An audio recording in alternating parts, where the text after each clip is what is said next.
अऊज़ु बिल्लाहि मिनश्शैतानिर्रजीम बिस्मिल्लाहिर्रहमानिर्रहीम अल्हम्दुलिल्लाहि रब्बिल आलमीन वस्सलातु वस्सलामु अला अशरफिल अंबियाइ वल मुरसलीन अबिल क़ासिम मुहम्मद अल्लाहुम्मा सल्लि अला मुहम्मद व आलि व अहले बैतिहि तय्यबीन अत्ताहिरीन अल-मअसूमीन सियमा अला अली इब्न अबी तालिब अलैहिस्सलातु वस्सलाम व लअनतुद्दाइमतु अला अअदाइहिम व मुनकरी फ़ज़ाइलिहिम व गासिबी हुकूक़िहिम मिन यौमि ज़ुल्मिहिम इला क़ियाम यौमिद्दीन अम्मा बअद फ़क़द क़ाल अल्लाहु तबारक व तआला फ़ी मुहकम किताबिही व मुत्क़न ख़िताबिही व क़ौलुहुल हक़्क़ु व हुवा अस्दक़ुस सादिक़ीन बिस्मिल्लाहिर रहमानिर रहीम व लक़द तरकनाहा आयतन फ़हल मिन मुद्दकिर बुलंदतर सलवात अल्लाहुम्मा सल्लि अला मुहम्मद व आलि मुहम्मद। मेरे मुहतरम सामाईन, बुज़ुर्गान और उलमाए किराम, आपकी खिदमत में जिस आयत के पढ़ने का शर्फ हासिल किया है, उम्मीद है कि इसकी तफसीर और तशरीह कोशिश करूँगा कि अहसन तरीके से अंजाम दूँ, लेकिन आपसे उम्मीद ये है कि इंशाअल्लाह मेरी तरफ मुतवज्जह होकर चंद मिनट सुनने की ज़हमत फरमाएंगे। अज़ीज़ान गिरामी, आपकी खिदमत में खुदावंद कुद्दूस की किताब में से सूरतुल क़मर की आयत नंबर 15 के पढ़ने का शर्फ हासिल किया। खुदावंद कुद्दूस ने इस आयत में फरमाया कि वलक़द तरकनाहा आयतन फ़हल मिन मुद्दकिर, हमने इन चीज़ों को तरकनाहा, हमने इन चीज़ों को बेतौरे निशानी, बेतौरे आयत करार दिया। आया कोई है जो गौर फिक्र करे? क्या बात है भाई, बात किस चीज की हो रही है? सूरतुल क़मर, इसमें देखें तो इब्तदा से ही देखें कि मतलब कौमों पर अज़ाब का तज़किरा है, कौमों पर जो सजाएं आई उनका तज़किरा है, जो तबाहियां हुई उनका तज़किरा है, जो बर्बादियां हुई इनका तज़किरा है। और उसके बाद खुदावंद कुद्दूस फरमा रहा है कि फ़हल मिन मुद्दकिर, क्या कोई है जो इनसे नसीहत हासिल करे? हकीकत में ये कुरान के वाक़यात, ये कुरान के किस्से कोई मनगढ़ंत किस्से नहीं है, टाइम पास करने के लिए नहीं है, रात तुलानी है गुजारने के लिए नहीं है। हकीकत में ये किस्से पढ़ने के लिए फकत नहीं है, नसीहत हासिल करने के लिए है, नसीहत हासिल करने के लिए है। किस्सों को पढ़ें और नसीहत हासिल करें। जब भी खुदावंद कुद्दूस किस्से जिक्र भी कर रहा है और फिर खुदा फरमा रहा है खुद कि है कोई जो इनसे नसीहत हासिल करे, कोई नसीहत हासिल करने वाला है जो इन किस्सों से नसीहत हासिल करे। अरे भाई, ये किस्से हैं क्या जिनसे हमें नसीहत मिल सकती है? खुदा फरमाता है कि ये किस्सा है कौम नूह का, ये किस्सा है फलां कौम का, ये किस्सा है फलां कौम का। ये बनी इसराइल के किस्से और वाक़यात तो हैं ही मशहूर, तो ये फलां फलां वाक़यात हैं। अज़ीज़ान गिरामी, हकीकत में देखा जाए तो इन कौमों पर जो अज़ाब आया, जिनके किस्से सुनने, समझने, पढ़ने, उनसे इबरत हासिल करने का खुदा फरमा रहा है, इन किस्सों में अज़ाब का तज़किरा है। तो अज़ीज़ान गिरामी, देखा जाए हकीकत में इस अज़ाब की वजह क्या है, सबब अज़ाब क्या है, और इस अज़ाब से निजात किस तरह मिल सकती है? परेशान तो नहीं हो गए आप? सबब अज़ाब क्या है, अज़ाब आया तो क्यों आया, और ये अज़ाब आ गया या इस अज़ाब के आने से पहले पहले, इस अज़ाब के आने से पहले पहले कौन सा ऐसा रास्ता है जिसको इख्तियार करें, ढाल बनाएं तो बच सकते हैं। यानी सबब अजाब क्या है और सबब निजात क्या है। थोड़ी सी अजाब और सजा इसकी वजाहत कर दूं। हकीकत में सजा जो है ना, सजा मिलने के बाद निजात की गुंजाइश है, सजा मिलने के बाद जजा की गुंजाइश है, सजा मिलने के बाद बख्शिश की गुंजाइश है, सजा मिलने के बाद जन्नत में जाने की गुंजाइश है। लेकिन अजाब ऐसी चीज है कि जिसके मिलने के बाद बख्शिश की गुंजाइश नहीं। अजाब ऐसी चीज है कि जिसके मिलने के बाद जजा की गुंजाइश नहीं। अरे अजाब ऐसी चीज है किसी चीज को नहीं देखता। सजा वो है कि सजा में देखें तो सिन मुअय्यन है, उम्र मुअय्यन है। सजा में देखा जाए तो उम्र का लिहाज रखा जाता है, सजा में अकल का लिहाज रखा जाता है। सजा में किस चीज का लिहाज रखा जाता है? जिन्स का लिहाज रखा जाता है। इन सजाओं में आप सब अहले इल्म बैठे हैं, फिक़ह को जानने वाले बैठे हैं।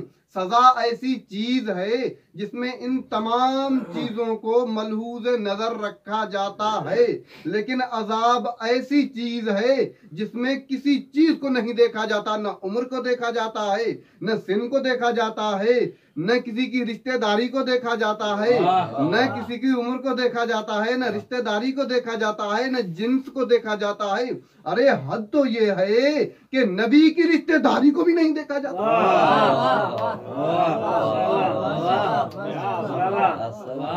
अज़ाब ऐसी चीज है। आप कहेंगे अगर दलील, तो दलील तारीख तो भरी पड़ी है इन दलीलों से कि अजाब के बाद निजात है। तारीख भरी पड़ी है, आप पहले इल्म है। मैं एक वाक़या जिक्र किया देता हूँ कि मौला अमीरुल मोमिनीन सल्लल्लाहु अलैहि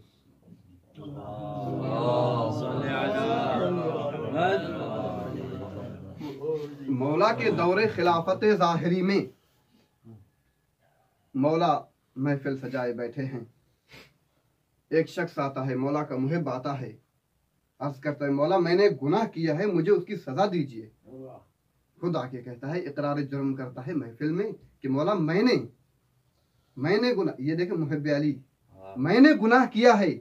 महफिल में कह रहा है मौला मैंने गुनाह किया है, उसकी सजा आप मुझे दीजिए।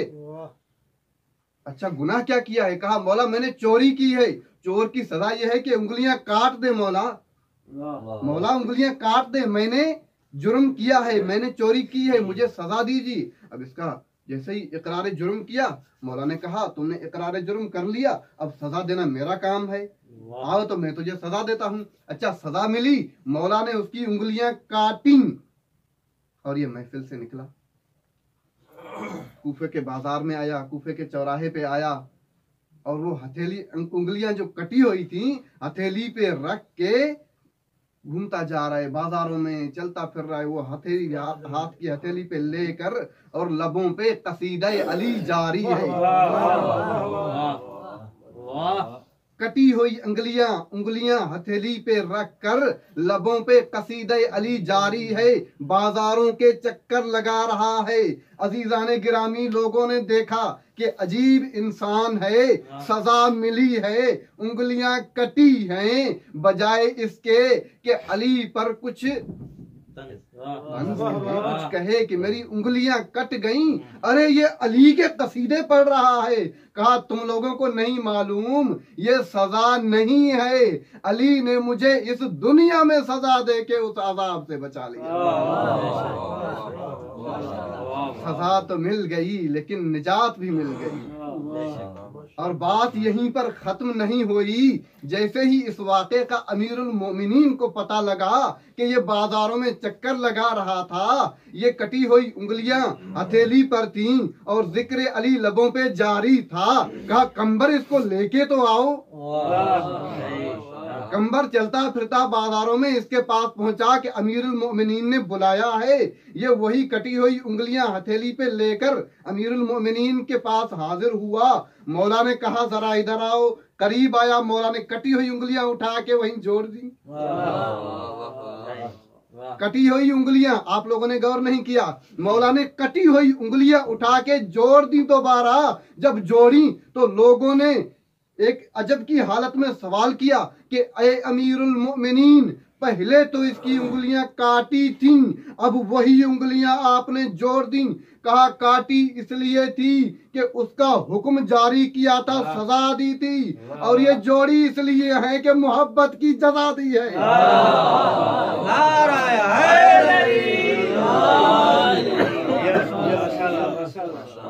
एक दलील तो मैंने बता दी, एक दलील तो मैंने बता दी कि सजा के बाद जजा है, सजा के बाद निजात है। अब ये मैंने दिखा दिया कि सजा के बाद निजात है। अब ये आप दिखा दीजिए कि अज़ाब हारिस के बाद कोई सजा जजा भी हो। मामला दोनों का एक ही है, जात एक ही है अमीरुल मोमिनीन, एक उसका मुहिब है, दूसरा उसका अदू है। तो अज़ीज़ान गिरामी, बात ये चल रही थी कि अजाब और सजा में फर्क क्या है।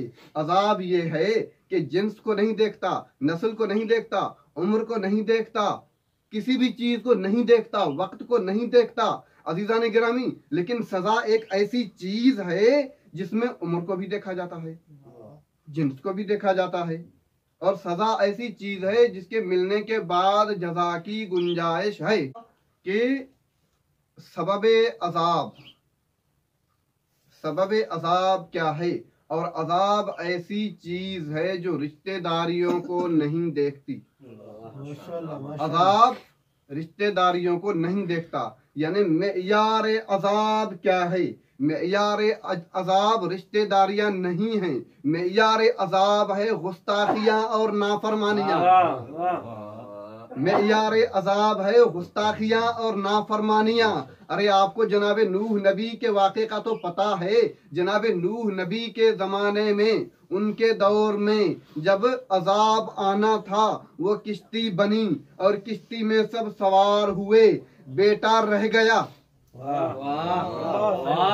नबी का बेटा रह गया, किश्ती में सवार नहीं हुआ। जब किश्ती में सवार हुआ नहीं, चला कहाँ गया था? कहा बुलंद पहाड़ी पर चला गया। अरे ये बुलंद पहाड़ी पर चला गया तो उस वक्त जैसे ही पहाड़ी पे गया, खुदा ने कहा ये लईन है, खुदा ने कहा ये लईन है। ये खुदावंदा इसने किया क्या है? अरे किया तो ये है कि इसने अपनी जान बचाना चाहिए। और आप सब फकीह बैठे हैं, जान बचाना तो वाजिब है ना, जान बचाना है वाजिब। अरे भाई जान बचाने के लिए क्या कुछ नहीं किया जाता। अगर कोई डूब रहा है, आप नमाज पढ़ रहे हैं, अल्लाह की नमाज को छोड़कर उसकी जान बचाना वाजिब है, ऐसा है कि नहीं? अल्लाह की नमाज को छोड़कर उसकी जान बचाना वाजिब है। जान बचाने की इतनी अहमियत, और जनाबे नूह नबी के जमाने में ये जान बचाना भी वाजिब है, यानी वजूब तो उस वक्त तक भी है, उस वक्त भी लोगों को पता है कि जान बचाना वाजिब। अरे आज के जमाने में देखो, अभी अभी जान बचाना इतना वाजिब हो गया किबला, जान बचाना इतना वाजिब हो गया कि जो पर्दे के कायल नहीं वो भी पर्दा किए। जो पर्दे के कायल नहीं वो भी पर्दा किए फिरते हैं। और हद तो ये है कि जो बारात के कायल नहीं वो भी दूरी इख्तियार करते हैं। जो बारात के कायल नहीं वो भी दूरी इख्तियार करते हैं। जान बचाना इतना वाजिब है। क्या बात है। तो इसने क्या किया? जान बचाना चाहिए अपनी।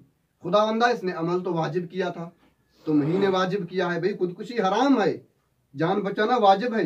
तुम ही ने तो ये इस पर वाजिब किया था कि जान बचाओ, जान बचाना वाजिब है। खुदावंदा ये लईन क्यों है? इसका अमल अमले नेक क्यों नहीं?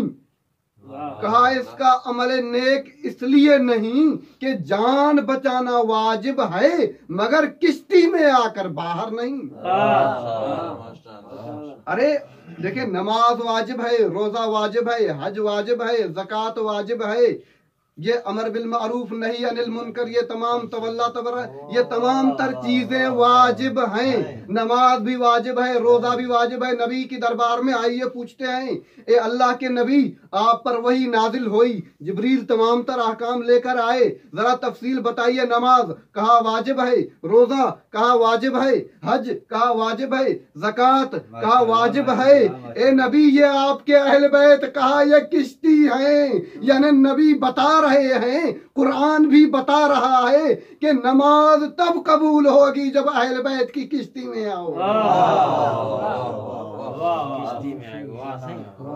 रोजा तब कबूल होगा जब इस किश्ती में आओगे, ये वाजिब तब कबूल होगा। इस किश्ती को छोड़ोगे कोई अमल काबिल कबूल नहीं। अमल वाजिब है, अंजाम दो, लेकिन कबूल होने की शर्त क्या है कि इस किश्ती में आओ। अब अगर इस दुनिया में कोई शख्स, थक तो नहीं गए ना, अब अगर इस दुनिया में कोई शख्स नमाज पढ़े, रोजा रखे, हज अदा करे, ज़कात दे, इन तमाम तर कामों को अंजाम दे, लेकिन किश्ती के अंदर नहीं, वाजिबात को अंजाम दे लेकिन किश्ती के अंदर नहीं, किश्ती से बाहर, तो हश्र वही होगा जो नूह के बेटे का। हश्र वही होगा जो नूह के बेटे का हुआ था। आप सवाल करेंगे भाई नूह के बेटे का हश्र क्या हुआ था? अरे नूह के बेटे का हश्र ये हुआ था कि जैसे ही नूह का बेटा पहाड़ी पर गया और ये कश्ती भी उड़ने लगी, तूफान आने लगा, नूह नबी ने कहा या इलाही ये तो मेरा बेटा है, या इलाही ये तो मेरा बेटा है। अरे अजीजाने गिरामी, ये नूह नबी का बेटा है। खुदा की आवाज आई लैस मिन अहलिका, अरे ये तुम्हारा अहल बैत में से नहीं है। अजीजाने गिरामी, अब पता लगा कि मेयार क्या है। मेयार रिश्तेदारी नहीं, रिश्तेदारी वो है जो रिश्तेदारी निभाना भी आए। रिश्तेदारी मेयार नहीं है, गुस्ताखी मेयार है। गुस्ताख हो गया, खुदा ने कहा लैस मिन अहलिक। अब हम हक रखते हैं चाहे बीवी ही क्यों ना हो, गुस्ताख हो गई लैस मिन अहलिक। अब नूह नबी के बेटे का हश्र ये हुआ, कहा इलाही ये मेरा बेटा है। कहा तुम्हारा बेटा ही क्यों ना हो, किश्ती से बाहर है, वाजिब अंजाम दिया। अरे उसको वाजिब जैसे अंजाम दिया, देना था दिया, लेकिन किश्ती के बाहर से खुदा ने कहा तुमने वाजिब अंजाम दिया किश्ती को छोड़कर। अब तुम्हारा हश्र ये होगा कि नबी भी नहीं बचा पाएगा। हश्र ये होगा कि नबी भी बचा नहीं पाएगा। गिरामीन, तो ये अजाब ऐसी चीज है जिसके बाद निजात नहीं है, जिसके बाद जजा नहीं है। अजीजान गिरामी, तो ये अजाब मिला और इस अजाब के बाद निजात मुमकिन नहीं है, इतना तो हमें पता लग गया। अरे वो था नूह नबी का बेटा, वो था नूह नबी का बेटा, उसकी नस्ल में से था। खुदा ने कहा लैस मिन अहलिक, खुदा ने क्या फरमाया लैस मिन अहलिक, तुम्हारे अहल में से नहीं है, तुम्हारे अहल बैत में से नहीं है। दुरूद भेजे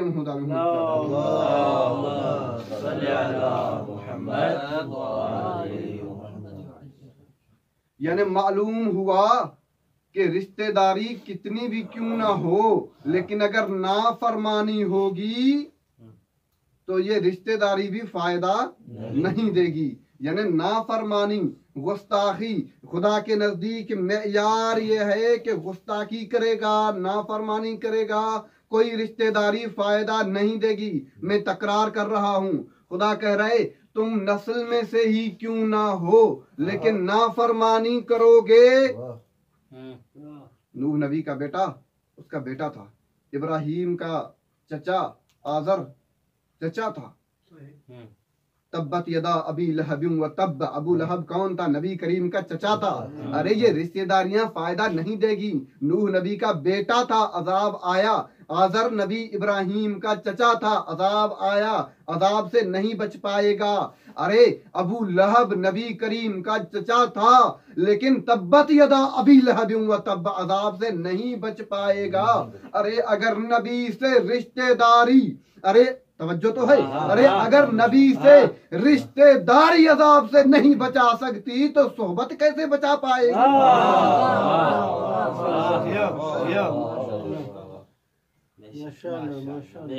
मैंने अर्ज किया था कि ये कुरान में जो अजाब के तस्करे हैं इनको समझना चाहिए, इनसे नसीहत लेनी चाहिए। और खुदा ने भी अमर किया है कि फ़हाल में मुद्दकिर, क्या कोई है इनसे नसीहत लेने वाला?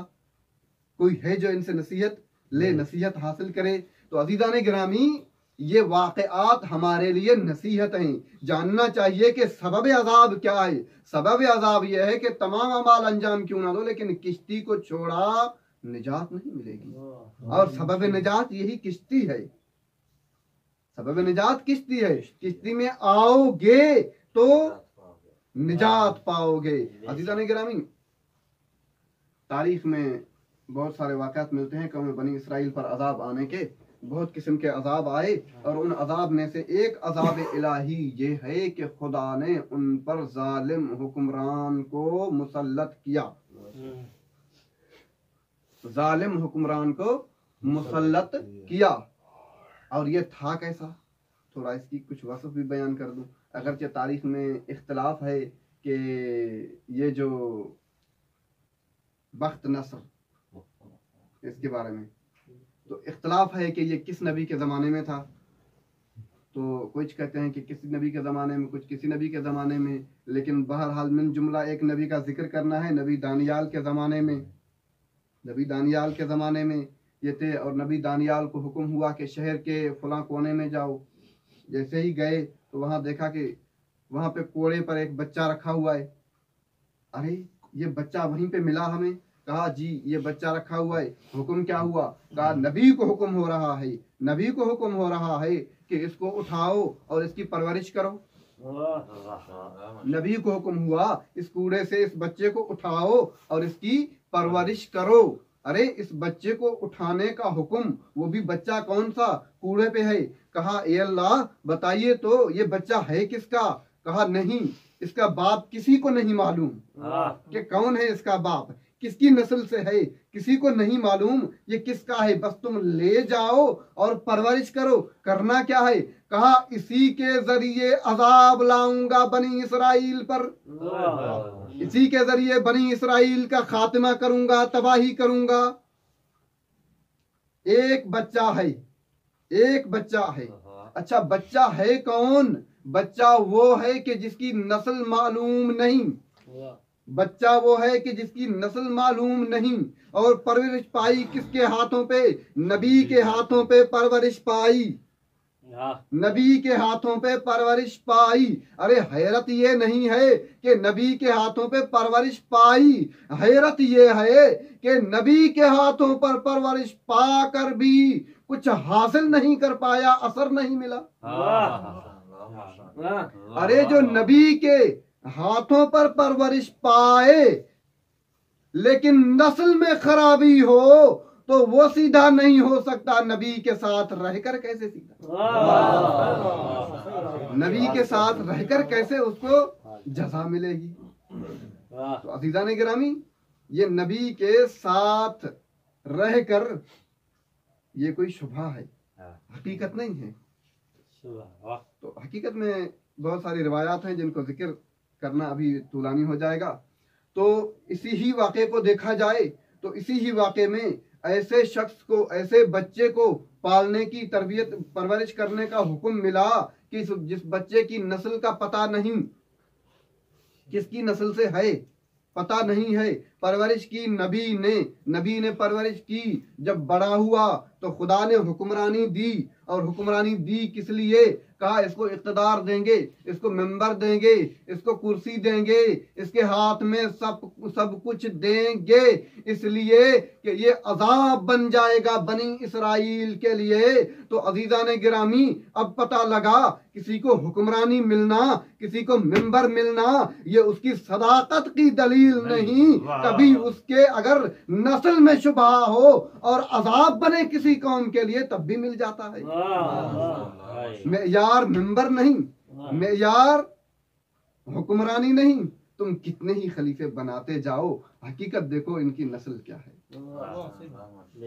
तो आखिर में खुदावंद कुदूस से यही दुआ है कि खुदावंद कुदूस हमें इन वाक़यात से नसीहत लेने की तौफीक अता फरमाए।